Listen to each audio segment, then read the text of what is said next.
السلام عليكم. يلا نعمل مع بعض جلاش رول. انا هنا حشيته فراخ وزيتون وجبنه رومي. الحشوات دي ترجع لرغبتكم، ممكن ميكس جبن، ممكن لحمه، حسب رغبتكم. بعد كده قطعته بالشكل الحلو ده، بيطلع مظبوط وسهل وبسيط وبتحضر بسهوله جدا. يلا بينا على الطريقه. انا هنا عندي لفه من الجلاش، ببتدي افردها بالشكل ده، وبنزل بالفراخ او بالحشوة بتاعتي بالعرض بالشكل ده. انزل بقى بالزيتون والجبن، اي جبن تحبوها.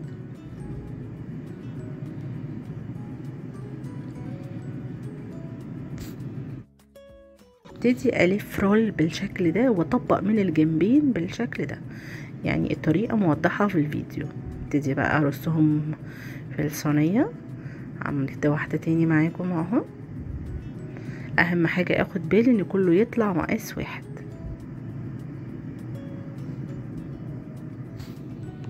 هنا خلصت كل الكمية، اقطعها قبل ما ادخلها الفرن،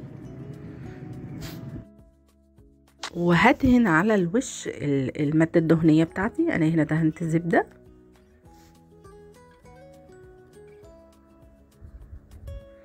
همسك بقى الوحدات كلها ادهنها بالسمنة بالشكل ده، وابتدي اقطعها بالسكينة قبل ما تدخل الفرن. هنا انا مشغلة الفرن على درجة حرارة 180. ادخلها الفرن تاخد تشميعة، واحضر لها التشريبة اللي هدخلها عليها في وسط السوا. عندي كوباية من اللبن، عليها رشة من الفلفل الاسود وبيضة، وابتدي اضربهم مع بعض بالشكل ده بشوكة بقى، بمضرب، بأي حاجة عندك.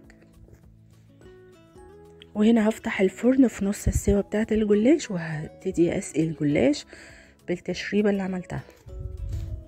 اقفل عليه واسيبه بقى لما يستوي وينضج معايا ويطلع بالشكل الممتاز ده. شكله حلو قوي وسهل وسريع، عكس الطبقات اللي بنفضل ندهن ورقة ورا ورقة. ده انا بستلطفه قوي وجميل وسهل، وان شاء الله هيعجبكم.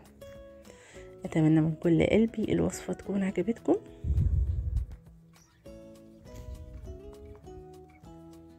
السلام عليكم.